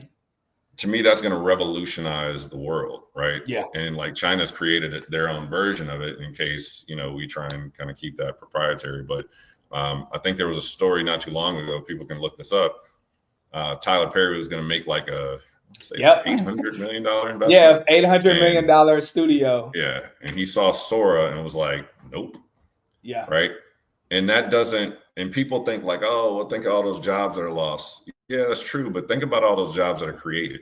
Exactly. I'll give a super quick example. I saw this example of a dude eating a hamburger that was made by Sora. And what it means now is that I call it micro audiences, right? So you could make a commercial for the people that are close to your age, close to, you know, your maybe location in your demographic as far as race and background or gender. And you could basically create your own. Shout out to the dude who created Fanbase. He was there when I did the interview. He was there that day recording. And so you can create your own following. You get 1,000 to 2,000 people following you based on stuff that you create with these super technologies like a Sora and like Dolly and all that. You get 2,000 people to pay you $10 a month because they like you that much. That's 20 grand a month, bro. Yeah. That's $240 a year. And you just creating content, right? I was in Brazil on a work trip and I met a girl standing in front of me in security, and she's like a TikTok live creator. You know what I'm saying? And that's her job. That's what she does. And the only reason I'm bringing it up is because AI has enhanced the ability for any of us to be creators now. Yeah. Right. And so to answer that question, where people think about loss, you got to change your state of mind. Don't think of loss, think of gain. What can you do now that you couldn't do before? You could literally go on ChatGPT or Copilot and create a coloring book or create a children's short story book tonight in 10 minutes. You could do that. Think about how long that would take before. And you got 8 billion people in the world. You need 1,000 people to like it. Pay you $10, $100, whatever, right? So don't think about this from a loss perspective. You think about it from the unlimited possibilities. And then whoever asks that question for sustainability, you'll see like, we're just at the beginning. There's a lot of this to go. You know, I think about movies, I think about commercials. It's unlimited. It's unlimited. Yeah.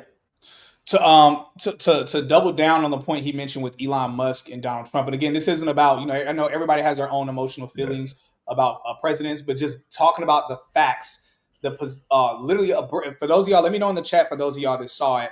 But so Texas New Black, one of the things we do every Saturday, we do what's called it's called Weekly AI and Tech News. So every Saturday, myself, Ashley, who's our AI specialist within our Bootcamp community, and a couple other leaders. Some other co-hosts just joined us. It's some cybersecurity and a tech founder. Every Saturday, we go over all of the news that's happened in the tech industry and AI, at least most of the news. You can't talk about everything. There's too many things.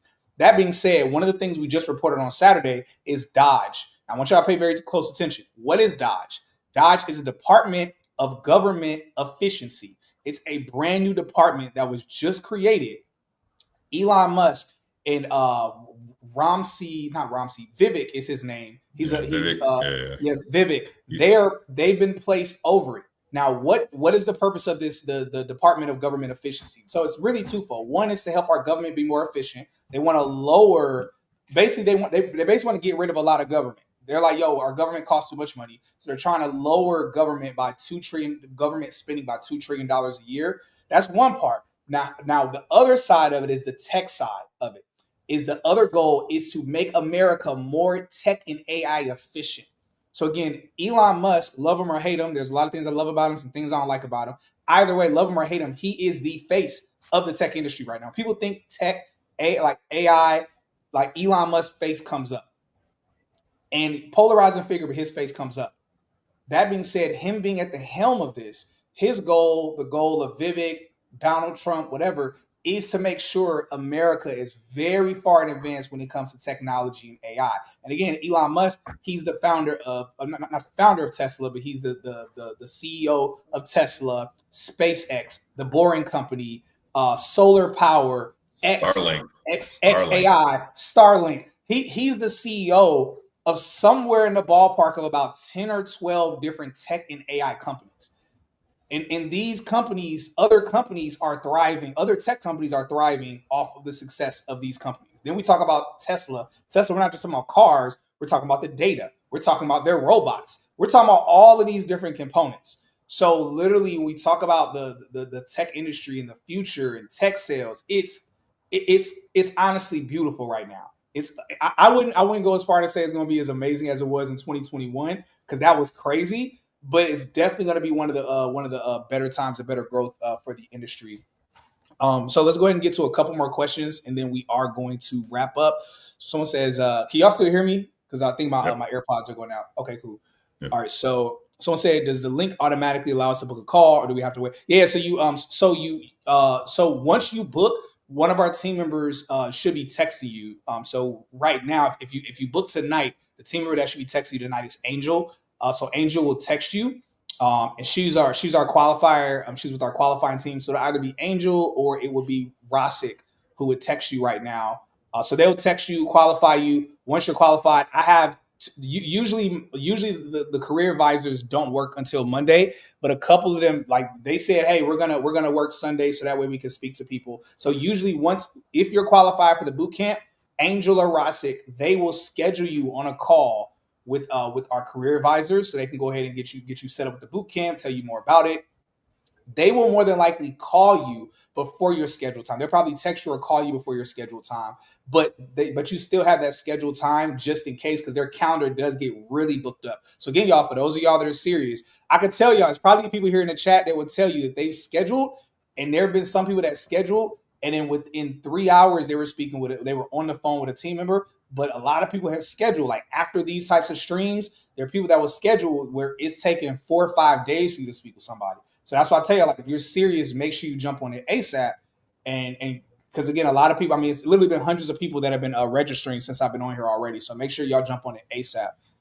So someone will text you and eventually you'll talk to a team member. Yeah, let's talk about that real. Mm-hmm.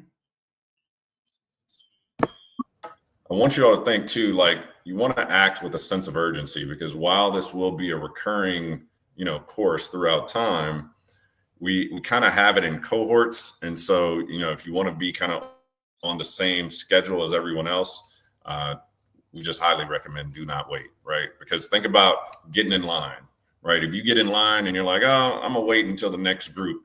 When that first group goes out and they start networking and, meeting people, and then they're starting to celebrate the jobs and celebrate the successes, you may regret waiting, right? And so, think about that urgency. Like when you have opportunities like this, you do not want to wait for them. So I'm gonna just leave that out there. Good stuff. So look, y'all. So we're gonna get to a couple more questions. I'm gonna go ahead and wrap up. Can you guys speak on how you use AI and prompting AI to improve making your job easier? We talk about that in the boot camp and within various trainings throughout the week. Actually, 2 Wednesdays every month, our AI specialist does a AI prompt training specific to different sectors of your life and your career. So literally twice a month, we do that within the boot camp on a very detailed level. And every time a new AI tools come out, she adds that into the training so that way y'all are abreast to everything. But yeah, there's no way we could talk about that. Right? I could tell you that I use AI probably 20 times a day. Like I use it nonstop throughout the day. Like I'm in Santo Domingo right now, Dominican Republic. But even like in terms of what areas I stay in when I'm traveling, I use AI. Like I literally use AI to tell me what's the best area to live in terms of safety, that also has the best cost of living, that has the best restaurants, food, nightlife.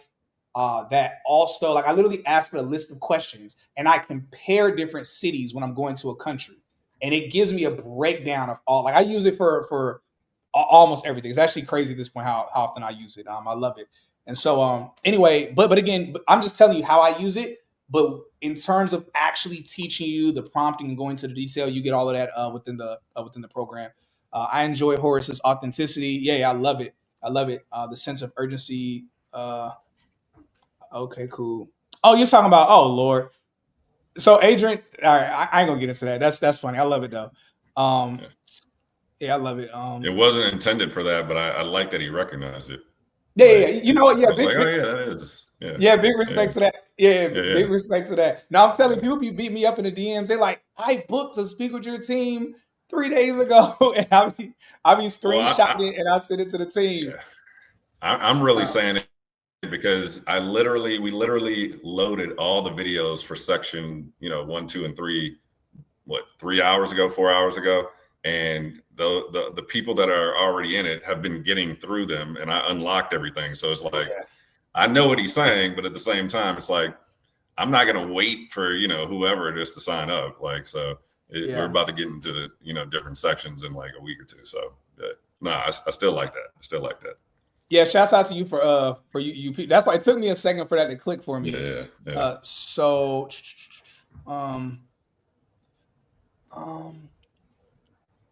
I am in sales as a BDR. When taking this program, should I go for higher level positions? Most definitely.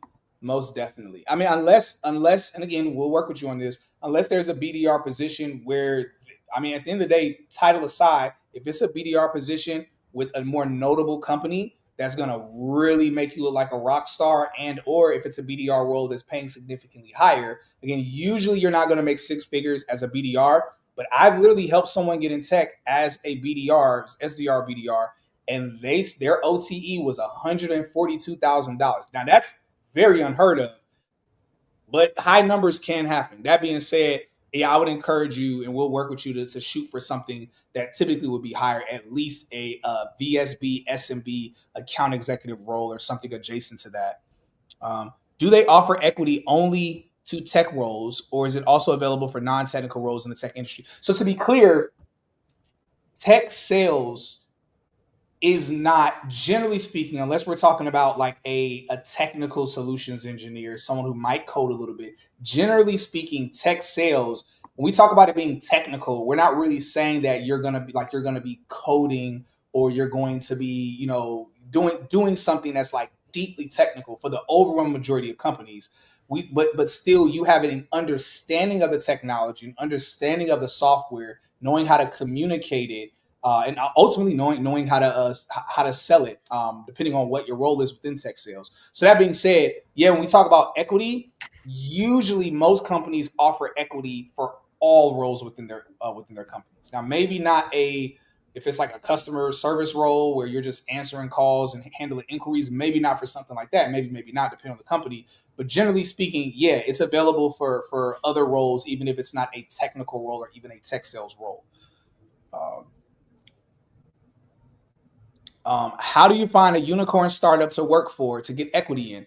We have that training in our program already. Literally a training that goes over literally how to find startups, how to find a startup that's promising, and what route to go to get. Not only does the training go over how to find the startup, but it also goes over like how to get in how to position yourself to be an executive or be a senior level at certain companies. And now that's not going to be out the gate. It's not going to be your first time in the tech industry. You're going to get an executive role, but we do have that training built in there as to how it's literally the training is called how to scale to an executive role within your first 5 years. I think is the title of the training, but literally it's in there. Great question. All right, cool. Are the training cohort groups or self-paced classes? Horus, you can speak to that. Yeah, so it is a cohort group, but there's 3 sections that are kind of codependent, if you will. So the AE section is 2, the SDR, BDR section is 2 weeks, and then the AI section is actually 3 weeks. Now the AI, you can jump in anywhere, right? Because the cohort will just restart. And then once you've kind of completed it, then you'll be able to kind of take the final exam and see, if you can move on to that personal networking accelerator option. But there's, like I said, the AE, you don't want to start on week 2 of AE, for example, or week 2 of SDR. You want to wait until the next section starts. So yeah, while you can kind of work at your own pace, we do have it set up so that you can't just blow through the course, because if you do, I don't want you to waste your money or time and like keep failing the test at the end, right? The test at the end is not easy. It's about 50 questions and it's a cumulative test, right? And so you won't have access to the test until you've gone through all of the different phases, which is about 12 to 13 weeks. So I think cohort style is better. That's why I say, kind of like, for those who are interested, we're still in that first cohort. So you're only about a week behind right now. And Cyrus, maybe you can speak to if we'll have maybe the first live session that I did as just kind of free for people to get a sample of it, just the overview. Your decision, obviously, with that, but it just gives people a taste. I think if you review this, you probably kind of know what we're talking about and the quality that we're covering too.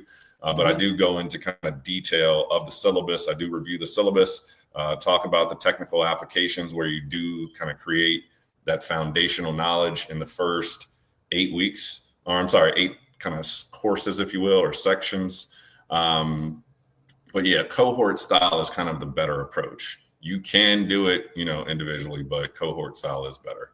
And then I'm seeing on IG Live, VTABBSK said there's something wrong with the link. So then somebody else is asking where's the link. So what we'll do too is we'll review the comments for the live stream and this, just to make sure everybody who's interested gets recognized. But yeah, long story short, cohort style is the better style. Yeah. Yeah.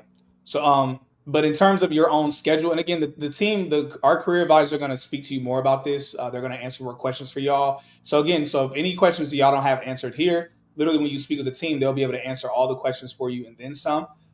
Sometimes I've actually had to check in with them to get verification on stuff, because we always are updating things, but it's their job to be on top of all of the updates within there. So they'll be able to answer all of the questions. In terms of your schedule, if you're a parent or if you have a very tight schedule, it is set up with the self-paced portion in terms of the curriculum is self-paced. So you don't have to really worry about your own schedule when it comes to that part. Get to these last couple questions, and we're going to go ahead and hop off.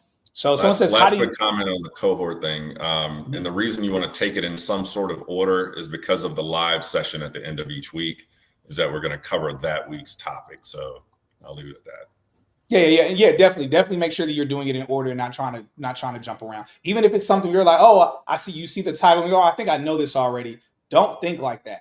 Like, you need to make sure you're going, because I've seen people do boot camps before and then they skipped 1 or 2 things they thought they knew. And that 1 or 2 things was the reason why they passed up on job opportunities, because they didn't understand something in the language that they thought was really small. Yeah, in this one, you'll also fail the exam, so it won't be good for you. Exactly. And if you fail in the exams, or if you're not scoring a certain number, then the opportunity for you to be able to get those internal interviews and then the referrals, that opportunity won't even be there for you. Because again, we're not sending people to get to interview at these companies or talk to these people that work within these companies. We're not sending you there if you just did our boot camp. Like we need to make sure you're a certain quality for two reasons. One, you're representing us. Yeah.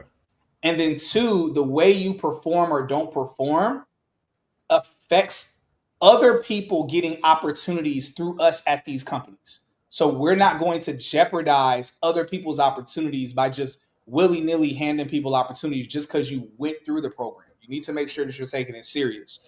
That's why you'll talk with me first. So yeah. So all right, last couple questions. I don't have to go too deep on these, but someone said, how do you figure? Oh yeah, for those of y'all that are having issues with the link, because I know some of y'all said y'all having issues with the link, literally just DM me. So first off, my apologies for that. I don't know why there's a hit and miss with people in the link, but just DM me, let me know, whether on the Texas New Black page or my Instagram or LinkedIn, YouTube, wherever. Just DM me, let me know. If it's on YouTube, don't mention in the comments. Hit me up on LinkedIn or Instagram. But just let me know, and myself or the team will make sure that you get the link and we'll talk to you. And for someone say, how do you figure out which boot camp? If you're trying to decide between the QA and the tech sales, great question. We actually have a career quiz on our website. So if you go to the career quiz, literally if you go to our website, we have a career quiz that'll help you sort through that and determine that for you. Yeah, Horus's answer on that is how much money you want to make. I'm all about sales. I'm a salesperson, so yeah. Yeah, that's a real thing. Look, again, the quiz will help you out, but simply put, if you want to have a higher ceiling in terms of income, and this is the easiest way to put it. If you want to make the most amount of money possible, tech sales. If your main focus is you want to make about six figures or a little over $100,000, but you want to have a lot of freedom and flexibility, probably QA. Because most QA roles have a lot of flexibility. But if you're a person like me and you like Horus and you're like, man, I got goals and I'm trying to scale all of that. Now, you can job stack, and we teach job stacking in QA as well. So you could job stack, but now you're working at like 4 different companies. That's a whole nother thing. Anyway, so yeah, if you want to make more money, then tech sales is probably the way to go.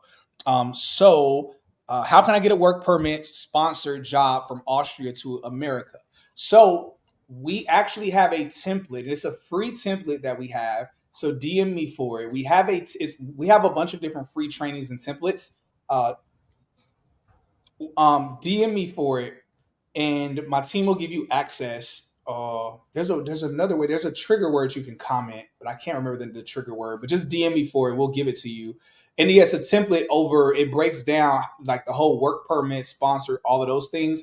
Also, we are about to add a training into our program because we have, there's a girl that I know that specializes in this, and I'm literally about to basically pay her for her to come on and teach that within our program and curriculum. So that way, people, depending on where you live at around the world, will still be able to help you. So until we have that in our program, I will say that if you're not in the US, UK, or Canada, right now, until we have that training, which again, we're going to have that within the next couple of weeks. Until we have that, you might want to hold off until we have that piece included, because the team isn't going to accept you if you're not in the US, UK, or Canada until we have that piece anyway. So it won't even be much reason for you to book. Because again, our goal, we're not trying to. There are boot camps that would just take everybody, and I don't want to do that. It's like we want to make sure that we can actually help you. Again, you got to put in the work. But we want to make sure that even when you put that work in, we can truly help you.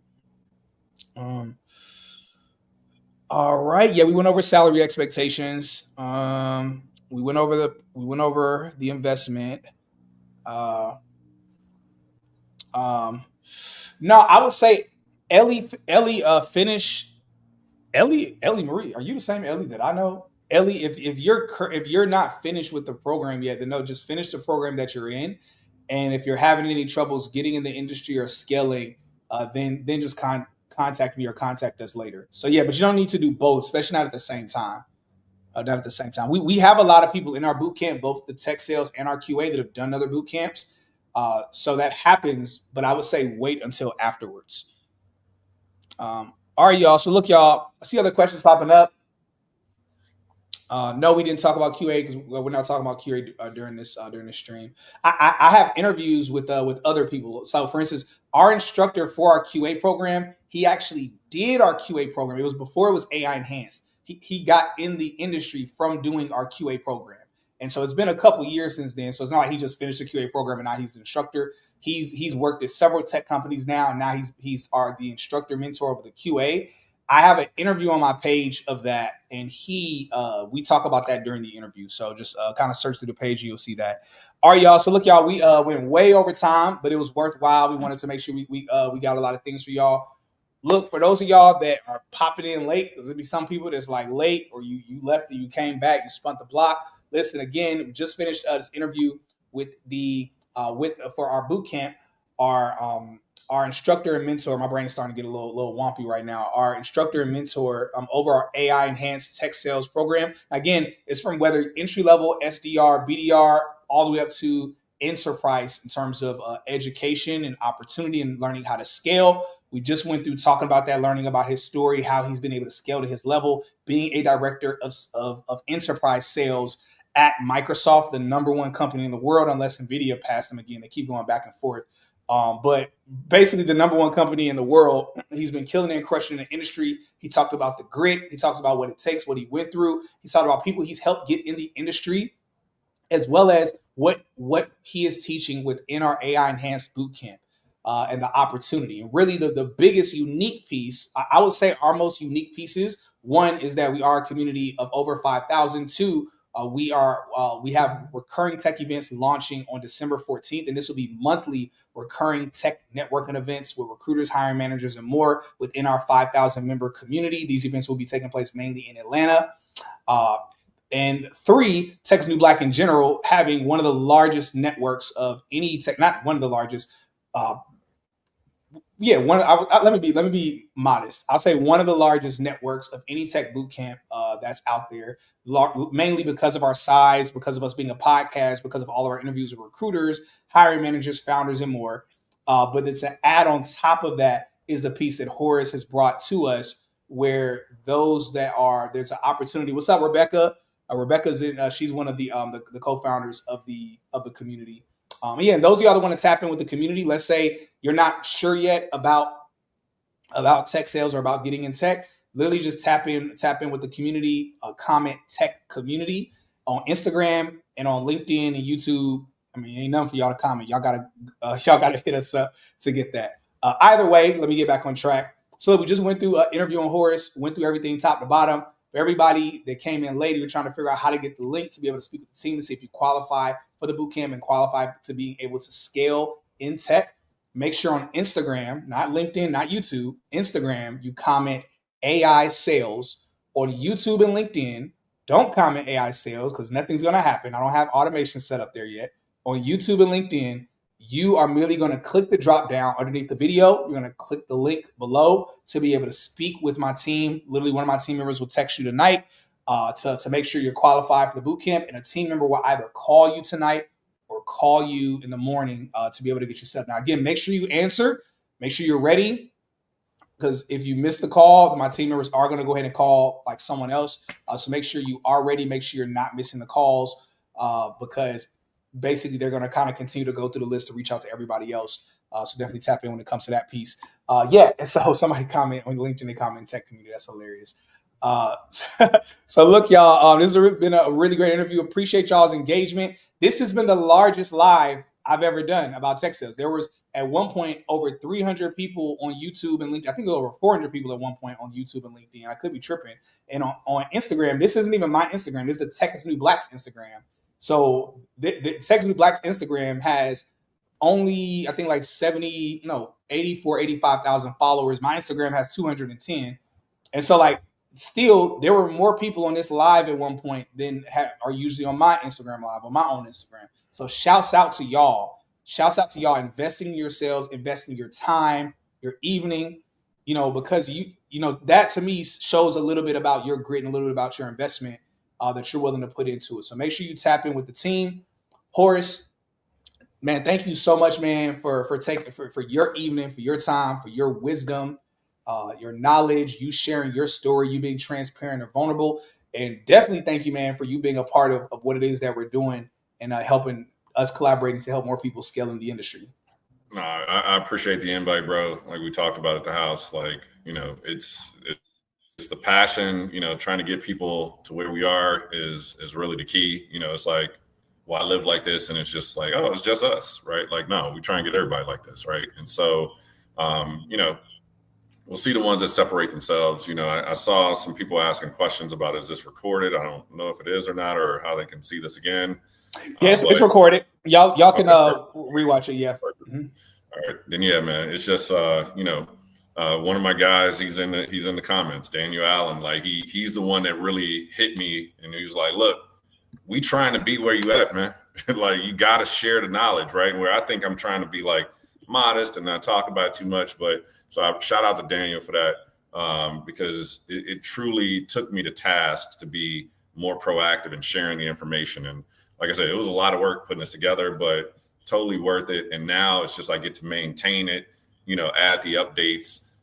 I sat down, put in the work to put the curriculum together. So just looking forward to sharing it, man, and looking forward to those who, really want to separate themselves. Like I said, it cost me $64,000. So you all are getting a pretty good discount. And, good deal here because I paid a lot more, and I didn't have access to like this network and all this stuff that we're doing for people now. So, look, I can't wait to keep it going. Like we've already been started, had a great conversation with some guys yesterday, right? You saw them in the comments today. Like it went crazy yesterday. So just looking forward to doing more of it. I'll be broadcasting live from Mexico City on Saturday for this week's live event because I'll be there for work. So look forward to the live session this weekend. And, like I said, if I were you all, I wouldn't wait.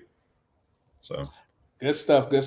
And yeah, again, for those that are already in tech, literally y'all can tap in. Just make sure you comment tech community. If you're already in tech and you're looking to join a community of tech professionals where we talk about AI, we talk about everything that's happening in the industry. Again, we have the recurring tech events. So even if you're not in the boot camp, but you're already in tech, you definitely can make sure you join our community because again, the community is more than just getting people in tech. It is about scaling in tech. It's about us collaborating together to create our own tech startups, investing in each other's startups, and then being able to grow and scale further. Because again, we're talking about six figures, we're talking about $500,000, we're talking about $1 million W-2 income. We talk about those bigger numbers. We talk about 8 figures, 9 figures, and beyond. That only comes through creating our own startups and either selling them, scaling them, or investing in promising startups that are scaling and growing as well. That's the only way to get to that serious level of wealth. So make sure y'all tap in because you're not going to do that by yourself. If you're just working in tech and you're just kind of chilling in the industry, you're not going to accidentally get about that. It comes through community. We talked about Elon Musk. He's arguably on paper, he's the richest person in the world as far as we know. There might be some other people behind the scenes. He's the richest person in the world as far as we know. And we talk about that. We talk about the founder of LinkedIn. We talk about the founder of a lot of these other companies and platforms. And a lot of them came from what's called PayPal Mafia. There's about over 13 billionaires right now, where all of those billionaires, they created PayPal. And then so they literally all came together. They created PayPal, became billionaires, and went off and all created other billion-dollar companies. So that is our goal of what we're doing. One of our goals of what we're doing within our community. So make sure y'all tap in with us so we can come together and so we can grow and scale. Because when we talk about 6 figures, that's great, but 6 figures is the floor. $100,000, $150,000, that's the floor. That's the foundation. And I know some of y'all that might sound outlandish, but I'm telling you, that you'll know when you get in the industry, you'll realize no one's going to be impressed that you make $150,000, $200,000. No one in the industry is going to be like, wow, like, how did you do that? Like, that's literally like, okay, cool. So you're pretty relatively new to the industry. That's the floor. And so again, make sure y'all tap in with us. Excited about y'all being here. Shouts out to Rebecca. I see you in the comments. Look, y'all have a blessed and beautiful evening. And let's tap in with y'all throughout the rest of the week. Good luck to all of y'all that are going to be speaking with the team. For those of y'all that qualify for the boot camp, I look forward to seeing y'all in the Discord and the community and helping you scale in tech. Love y'all. Y'all have a good night. All right. Take care, man.